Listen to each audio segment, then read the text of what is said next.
Existe um versículo na Bíblia que quase ninguém entende. Ele afirma algo chocante. Deus entregou todos os homens à desobediência. Isso mesmo. Segundo o apóstolo Paulo, Deus permitiu que o homem errasse, pecasse, falhasse, para que no final todos recebessem misericórdia. Mas o que isso realmente significa? Por que Deus permitiria o erro? E o que isso tem a ver com a imaginação, com a lei espiritual e com o despertar de Cristo dentro de você? Neste ensinamento profundo, Neville Goddard revela um dos maiores mistérios da Bíblia. O motivo pelo qual cada ser humano passa por provas, erros e até momentos que parecem infernais. E quando você entender isso, sua visão sobre culpa, pecado, destino e até sobre Deus nunca mais será a mesma. Paulo fez a pergunta: quem é você para julgar o servo de outro? É diante do seu próprio mestre que ele se levanta ou cai. E ele será sustentado, pois o mestre é capaz de fazê-lo resistir. Agora, todo esse drama acontece dentro do indivíduo. Meu servo é esta vestimenta que fala com você. Seu servo não é aquele que limpa sua casa, mas o corpo que você veste. Esse é o seu servo. Ninguém julgue esse servo, pois o mestre está no controle. O mesmo livro de Romanos nos diz: se não fosse pela lei, eu não conheceria o pecado, mas conheço o pecado apenas por causa da lei. Eu não saberia o que é cobiçar se a lei não dissesse: não cobiçarás. Portanto, contra-te, e contra ti somente, pequei e fiz o que é mal aos teus olhos. Ninguém sabe o que o mestre faz passar o servo para transformá-lo em seu próprio ser. E todos, quer saibam ou não, passam pelo inferno, mas todos. Quando alguém se regozija porque até agora não tocou no assunto ou lembra que fez algo semelhante, bem, então, eu não diria que tenha pena dele, mas ele não sabe. Ele simplesmente não sabe. Agora deixe-me compartilhar com vocês uma carta que chegou hoje. A senhora está aqui esta noite. Ela disse: num sonho, estas enormes máquinas que movem montanhas, vocês as viram, e fazem estradas, e havia um homem que me conduzia por uma corrente magnética.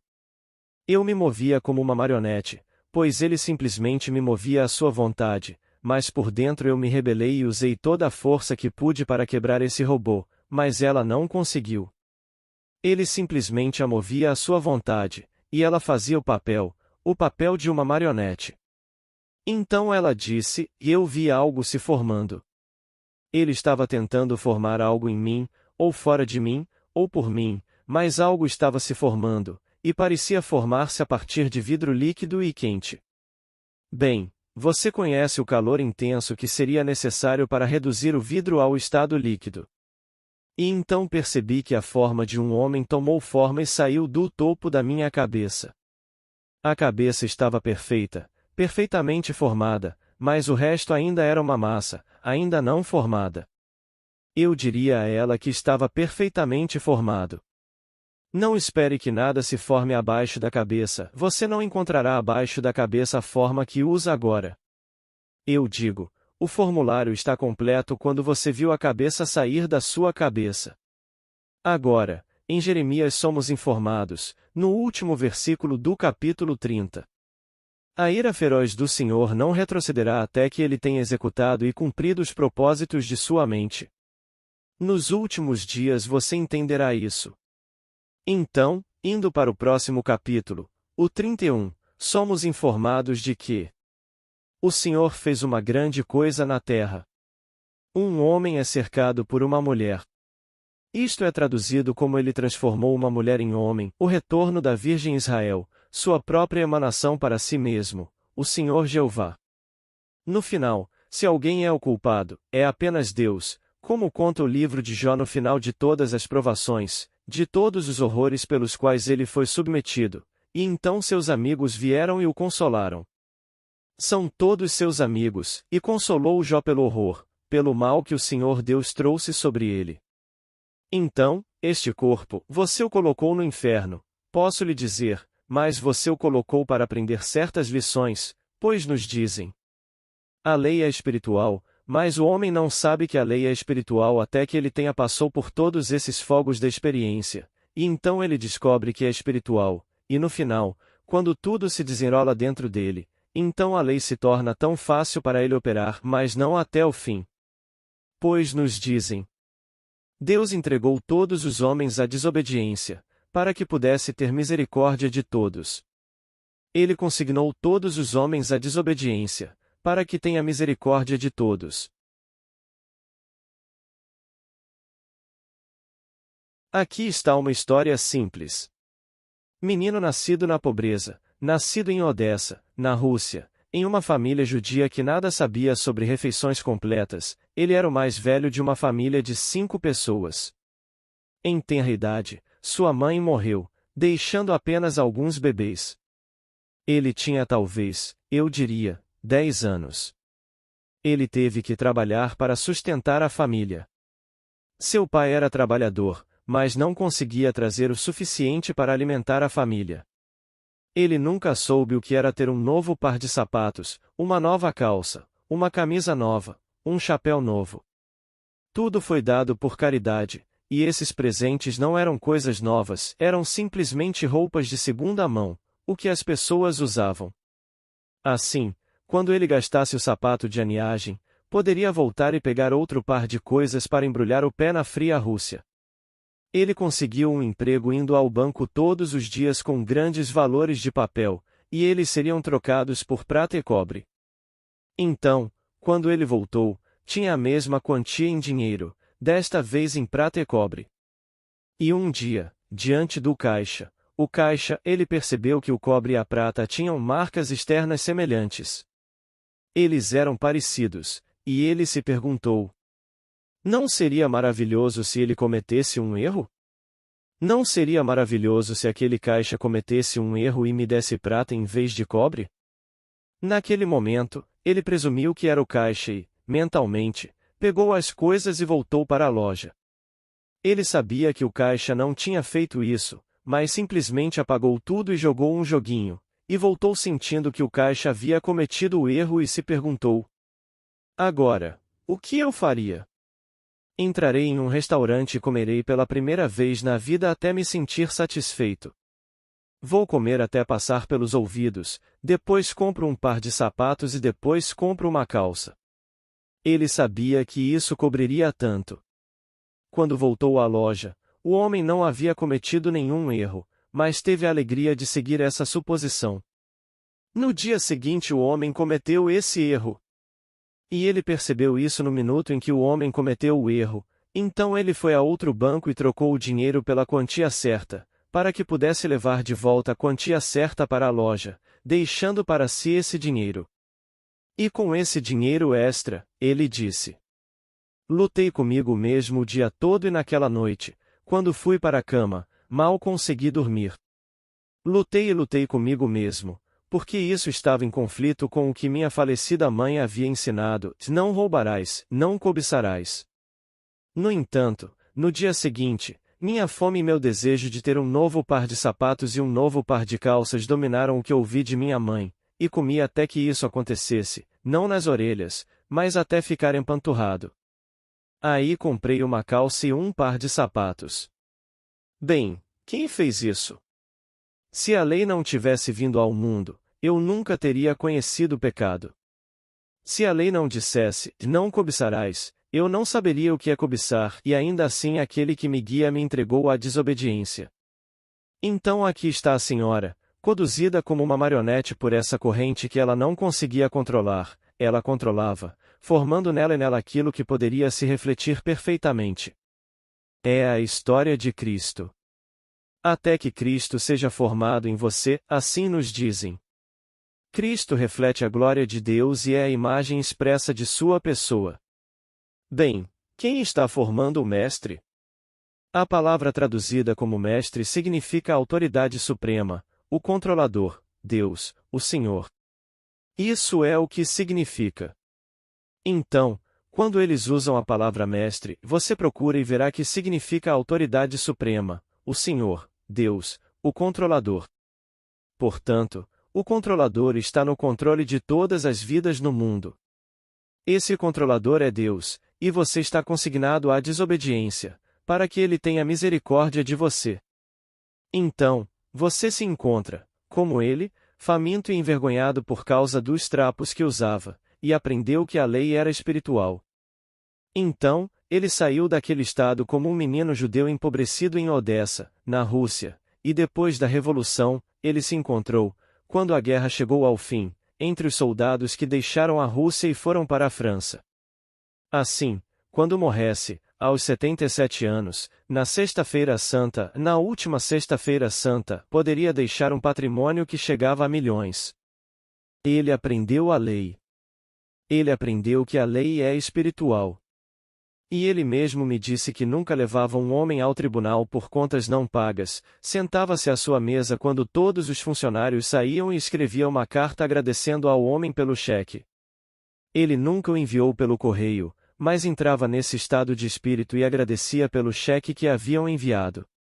E ele disse, em questão de dias, nunca mais de uma semana, mas muitas vezes em 2 ou 3 dias, chegou um cheque. O cheque chegou a ele como pagamento de uma conta não paga e que estava muito atrasada. Mas, disse ele, nunca tive que perder um amigo, pois não posso continuar no negócio e perder clientes, então nunca tive que perder um cliente. Eu aprendi a lei. Aprendi que essas suposições, embora negadas pelos meus sentidos, se eu realmente acreditar nelas e colocar toda a minha fé nelas, elas se tornarão realidade. E então, eu vivi disso. Muito antes de te conhecer, Neville, muito antes de ouvir falar de você, só ouvi falar de você através de minha esposa. Ela ouviu falar de você e ouviu a lei, e nós meio que nos demos bem quando estávamos em Paris, mas muito antes de eu conhecê-la ou conhecer você, eu comprovei essa lei quando era um menino pobre na Rússia, e comecei a viver disso.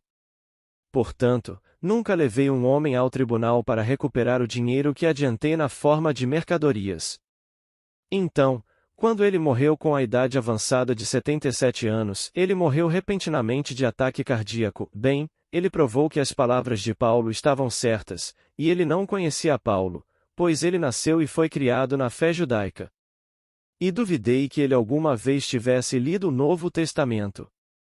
Então, quando Paulo fazendo a afirmação no capítulo 7 de Romanos que a lei é espiritual, quando ele faz aquela afirmação ousada de que, se não fosse pela lei, eu nunca teria conhecido o pecado. Eu não saberia o que é cobiçar se a lei não tivesse dito, não cobiçarás. Portanto, Deus condenou todos os homens à desobediência, para que ele tenha misericórdia de todos. E assim como a senhora resistiu, mas não conseguiu resistir de verdade, ela foi guiada em uma determinada direção contra a sua vontade e ela teve que ir, pois esse algo, dentro dela é o Mestre, e está te colocando nas fornalhas. Quanto tempo, quão vastas, quão severas as fornalhas onde você encontra o Pai demoraram muito para contar. Blake, de A Jerusalém. E o Pai é o Mestre. Esse é o ser que você realmente é. E você, aquilo que você vê aqui, é apenas uma emanação desse Mestre. E ninguém conhece a origem desse servo, pois este é o servo. Então, encontrei em Davi, filho de Jessé, um homem segundo o meu coração, que fará toda a minha vontade. Então ele é chamado de servo, mas no final, ele é chamado de filho. Na verdade, ele agora retornou e se tornou um. Mas diante dele está aquele que ele atravessou todos os passos. Então, é Davi. No Salmo 51, Natã, o profeta, vai até ele e o lembra do que ele fez quando foi até Batseba. Ele enviou o marido de Batseba para a batalha na esperança e sabendo que ele seria morto e então pegaria a Batseba. Então, Natã vai e conta a ele, e então as palavras de Davi. Contra-te, somente te pequei e fiz o que é mal aos teus olhos. E ainda assim, quem fez isso? Eu só fiz a tua vontade que você me deu por esta lei que você me deu, o desejo de cobiçar. Eu nunca teria sabido o que é cobiçar, se a lei não tivesse dito, não cobiçarás. E então, você me fez pecar. Então, Deus me entregou ao pecado, colocando sobre mim um fardo ao qual eu não poderia, nesta carne, resistir. Então, quem é você, ele perguntou, para julgar o servo de outro? Ele está diante de seu próprio mestre, ou cai diante de seu próprio mestre, mas ele será sustentado, pois o mestre é capaz de sustentá-lo. Então, todos no mundo passaram pelo inferno, posso lhe dizer. Se não o fizeram, vão passar por isso, ou estão passando por isso agora. E você perdeu, você diz que tem 5 sentidos? Você perdeu todos em algum momento, mas todos, e no final, você será aquele de quem fala o Evangelho que tem o poder de perdoar pecados. Quando ele vem apenas no final da jornada. Cristo vem uma vez, no final. É quando ele vem. E quando ele vem da maneira mais maravilhosa e misteriosa, e permite que aquele por quem ele vem. Pois ele foi o Mestre o tempo todo, e quando ele vem, ele permite que aquele em quem ele agora ressuscita experimente quem ele é. E você experimenta Cristo na primeira pessoa, no singular, no tempo presente. Neste mundo podemos conhecer uma coisa mentalmente comparando-a com outras coisas, analisando-a e aceitando-a, mas só conhecemos uma coisa espiritualmente quando nos tornamos nela. Você nunca conhecerá Cristo na eternidade até que se torne Cristo. E Cristo vem no fim, bem no fim. Então, quando ele vier tudo bem, você sabe exatamente quem ele é, e você perdoa cada ser pelo que ele fez, pelo que ele vai fazer, ou pelo que ele pode ser compelido a fazer, pois ele se move sob compulsão, cada um. Você roubou e julgou o ladrão. Você ficou cego. E ele disse: Mestre, quem pecou? Este homem ou seus pais, que nasceu cego? Ele disse: Nem o homem nem seus pais, mas para que as obras de Deus sejam manifestadas. Não o culpe, como todas as pessoas fazem. Ele é cego, tudo bem, cego de nascença. A pergunta implicaria que quem fez a pergunta acreditava na reencarnação, mas não aceita essa teoria. Quem pecou? Este homem? Ele nasce, desde o nascimento, nasce cego. Quem pecou, este homem ou seus pais, para que ele nascesse cego? Essa é a história no 9º capítulo de João. E ele respondeu: Nem este homem nem seus pais, mas para que as obras de Deus sejam manifestadas. Sede perfeitos, como é perfeito o vosso Pai Celestial. Então, ele pega o filho, pega você, é chamado de servo, e coloca ele no inferno. Como ela disse, que fogos devem ter sido necessários para pegar o vidro e transformá-lo em estado fundido? Era um vidro líquido quente, em forma de homem, e saiu do topo da minha cabeça, e o rosto era o de um homem. Estava completo, essa é a palavra perfeito, completo, mas o corpo não estava, porque o corpo não vai ser como este corpo. Será aquele corpo glorioso do qual falei repetidas vezes, quando ele se mover como os serafins, aquela serpente ardente, ardente. O rosto, sim, é humano, a voz humana, as mãos humanas, mas não pergunte pelo corpo. Isso é algo totalmente diferente. Ela viu corretamente e já passou pelas fornalhas, ou não poderia ter visto aquele estado cristalino que é tão claro que pode refletir a glória de Deus. Se não fosse feito dessa forma, não poderia refletir a glória de Deus. A imagem é perfeita. Não apenas reflete, mas irradia, porque ele se torna um com aquele que o colocou nas fornalhas. Então, quando ela ler esta noite, e espero que o faça, aquela declaração no dia 31. Esta grande coisa que Deus fez na terra, que uma mulher rodeia um homem. Uma mulher se transforma em homem, aquilo que era a radiação de Jeová, chamado nas Escrituras de Israel virgem, agora retorna e é o próprio Jeová. Então a emanação, ainda assim, minha esposa, ainda sou eu mesmo. Ele retorna e os dois se tornam um, mas o pai sofreu com a radiação. Portanto, não deixe ninguém lhe dizer que você deveria sentir remorso pelo que você fez e insistir nisso. Posso lhe dizer que você está aprendendo a lei e aprendendo que a lei é espiritual. Não é observar coisas exteriores, como lavar as mãos antes das refeições e acender velas num determinado dia, e dar graças, e fazer todas essas coisas que as pessoas fazem exteriormente, é o que você faz interiormente. O que estou fazendo neste exato momento, a cada momento? Estou julgando as pessoas pelo seu desempenho exterior, pela sua posição social, pela sua posição intelectual, pela sua posição financeira? Ou estou fazendo a eles uma pergunta: o que você quer? E embora possa parecer o pedido mais impossível, você o atende. Bem, isso é testar a si mesmo. Agora, ao exercer esse poder, pois ao concedê-lo, você está perdoando todos os pecados, pois eles erraram o alvo. Pecar é a errar o alvo na vida. Assim, o objetivo final é a formação daquele ser que pode irradiar e refletir a glória de Deus. Esse é o fim, telos, o fim, e significa perfeito, completo, acabado, que você possa dizer: terminei a obra que me deste para fazer. Agora devolva-me a glória que é minha, a glória que eu tinha contigo antes que o mundo existisse. Sim, eu desisti disso como filho de Deus, e tomei sobre mim esta vestimenta, e me tornei um servo, um escravo, e fui crucificado sobre esta vestimenta chamada cruz, e me tornei sem reputação, e me tornei obediente até a morte nesta cruz, e passei por todos os horrores do mundo, e ele me chamou, então, de seu servo.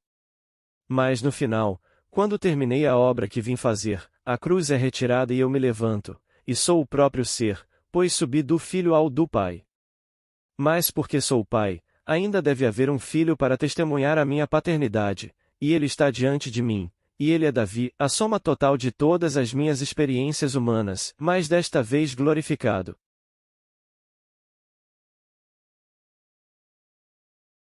Ele não erra nada. Seus olhos são perfeitos, como conta o livro de Samuel, e lindos olhos, tez clara, tudo nele é perfeito. Você não poderia melhorar a beleza de Davi. Não falta nada quando você olha para ele e vê seu filho. E você certamente o colocou à prova. Você arrancou os olhos dele quando ele nasceu cego. Você tirou dele a capacidade de falar, você tirou dele a capacidade de ouvir, todas essas coisas você tirou, e ele teve que te obedecer, assim como essa senhora teve que obedecer essa simples corrente puxada por um homem. Um homem estava dirigindo isso, e começou com esses instrumentos enormes que eram uma montanha e removem uma montanha. Foi assim que a visão começou. E então, você os viu removendo montanhas? Vocês os viram fazendo estradas, onde passam por toda uma área de floresta, e em pouco tempo ela é simplesmente nivelada e eles fazem uma estrada. Bem, eles estão abrindo uma estrada nela, e conseguiram, pois o fim justifica todos os horrores pelos quais ela passou. Pois isso foi apenas mostrar-lhe em visão, esta imagem adorável, o que ela passou. Ela foi arada e arada e arada, e sofreu, mas algo adorável estava saindo, e saindo de seu próprio crânio, quando uma mulher se transforma em homem, e agora ela volta e é uma com o Pai. Então, quando você vir alguém no mundo e estiver passando por isso, não se analise e pergunte: o que eu fiz de errado? O que eu fiz de errado? Bem, vá às Escrituras e descubra. Ele me entregou à desobediência, então se eu desobedecer à lei, é ele. Então quem é ele? Meu maravilhoso Senhor. E quem é esse Senhor? Minha imaginação. Esse é o Pai. Esse é o Senhor. Esse é o Mestre. Então, eu obedeci em todos os momentos, e quando ele me acolheu quando menino e me mandou para a escola a 3.000 quilômetros de distância, sem nenhum amigo, nenhum parente para me receber, porque o fogo era muito intenso, e o desejo para ir, eu tinha que ir. E quando fui demitido de um emprego, ou fui demitido de outro, ou quando pedi demissão, tive aquela vontade intensa de fazer algo diferente. Foi ele quem me guiou o tempo todo. Foi ele quem me levou a Londres, quando eu realmente não estava qualificado para isso, e depois em Londres para encontrar um um engenheiro aposentado que gostava do mundo psíquico e me apresentou a esta forma de pensar: apenas uma pequena faísca, estava tudo lá. Ele só precisou acender a faísca. Então, quando voltei, estava morando nas livrarias de segunda mão da cidade de Nova York. Quando eu pudesse comprar um livro, eu compraria um livro. E quando viajei como dançarina, viajei com minha biblioteca. Enquanto os outros jogavam cartas durante o dia para passar o tempo entre os shows, pois fazíamos 3 ou 4 shows por dia, eu estava lendo meus livros. E quando eles saíam à noite depois do show para fazer algumas coisas, eu pegava meus livros e construí minha biblioteca dessa forma, quando não tinha dinheiro para comprar um livro. Foi assim que gastei meu dinheiro. Então, eu lhes digo, todos estão desempenhando o papel que o Mestre determinou, e pensamos que somos completamente livres neste mundo. Não seremos livres até o fim, nem até o fim, quando o Filho nos libertar. Pois se o Filho vos libertar, verdadeiramente sois livres, mas não até o fim. Então, eu passaria adiante. Estamos descartando os erros e nos apegando à verdade, e descartando mais erros e nos apegando à verdade, pois então eu sou a verdade, eu sou o caminho, eu sou a vida. Não há outro caminho. Eu lhe disse exatamente como isso vai acontecer. Não há outro caminho. Não há jornal matutino em que algum agente de publicidade não esteja tentando persuadir quem o lê de que existe outro caminho, e eles o chamam por todos esses diferentes ismos. Não há outro caminho. No final, você descobrirá quem você é, e quando o encontrar, você será o Senhor Jesus Cristo, e o Senhor Jesus Cristo é o Senhor Deus Jeová. E então chegará aquele momento inevitável quando esse fim for alcançado em que você tirará a roupa, e você será um com a eternidade, e todos aqueles que o precederam não são maiores do que você, porque eles o precederam. Não, vocês são todos iguais, a Irmandade. E essa Irmandade forma o único Deus e Pai de todos. Então quem és tu? Perguntou Paulo em seu capítulo 14, versículo 4 de Romanos. Quem é você para julgar o servo alheio? É diante do seu próprio mestre que ele fica de pé ou cai, e o seu mestre é capaz de fazê-lo ficar de pé.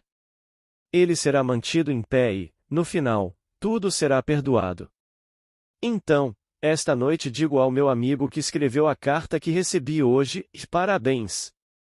E se a visão às vezes parecia selvagem, eu me alegro. Coloque-os no chão para mim e envie-os, não importa como eles venham. Todos eles fazem sentido para mim, eu lhe digo. Sua carta foi uma grande alegria hoje. E a carta da sua filha também foi de pura alegria. Isso tem um significado tremendo. Ela me viu no papel, e quando essa coisa monstruosa apareceu e estava prestes a morder você, meu rosto apareceu, e ela lhe disse na carta, pelo menos me disse, não era o rosto do monstro, era o seu rosto, e a coisa toda desapareceu. Onde quer que ele apareça, acabará com todas as bobagens, pois eu já passei por isso, meu querido, passei por tudo que te contei. Não estou especulando, não estou teorizando. Eu diria a qualquer pessoa que esteja passando por grande tristeza esta noite, o Mestre está fazendo isso. O Mestre chegou. Se você não estivesse agora consciente da lei, é porque você não está pronto para isso, mas você se tornou consciente da lei, e a menos que você esteja consciente da lei, você não pode violar a lei. Não poderia haver pecado no mundo a menos que houvesse lei, porque pecado é simplesmente ficar aquém do alvo. Se você não tivesse uma marca neste mundo, se a morte não significasse nada para você, não matarás, não significaria nada. Se você aceita os mandamentos, bem, então a violação deles é pecado. Mas não há violação, se você não tiver a lei. Como você pode violar o que não tem como marca? Se você não tem nenhum objetivo neste mundo, como pode perdê-lo? Se você não tem objetivo, como poderia perdê-lo? Mas você tem um objetivo, e estes que estão aqui, eles têm um objetivo maior. Esse fim é ser Cristo, não servir a Cristo, o que não é suficiente, mas ser Cristo. Você nunca o conhecerá de outra forma, a não ser sendo Cristo. Você não conhece o amor no verdadeiro sentido da palavra, até que esteja realmente incorporado ao corpo do amor. Então você é amor. Bem, temos vislumbres disso por estarmos apaixonados. De que outra forma um homem poderia conhecer o amor, a menos que esteja apaixonado? Você pode falar sobre isso e todas essas coisas, mas é preciso estar apaixonado para conhecer o amor, mas o extremo do amor é quando alguém está incorporado ao corpo do amor. Então você não pode descrever essa alegria. Você não pode descrever esse amor. Somente uma experiência de Deus na forma de amor poderia descrevê-la para o indivíduo que a possui, mas como ele irá contá-la para transmitir essa mesma experiência a outra pessoa?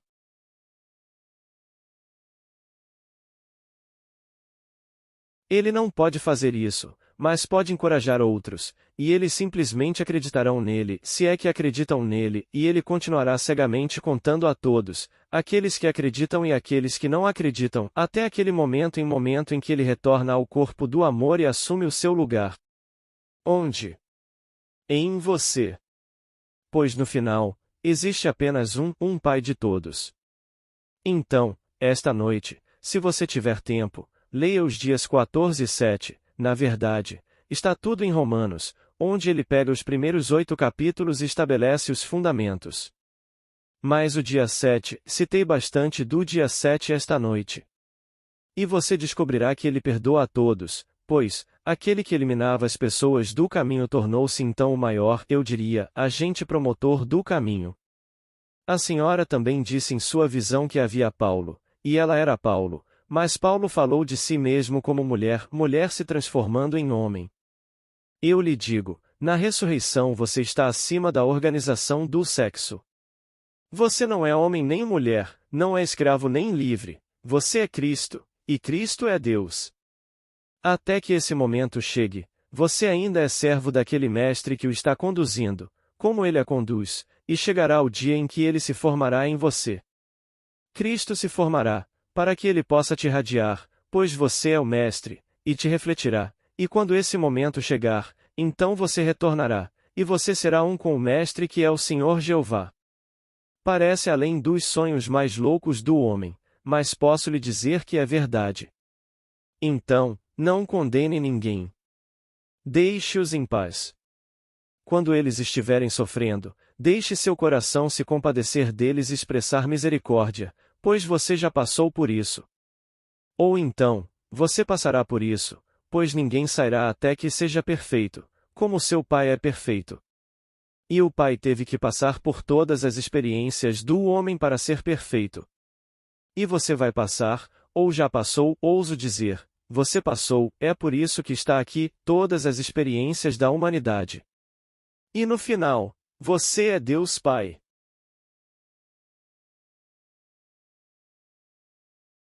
Agora entremos no silêncio.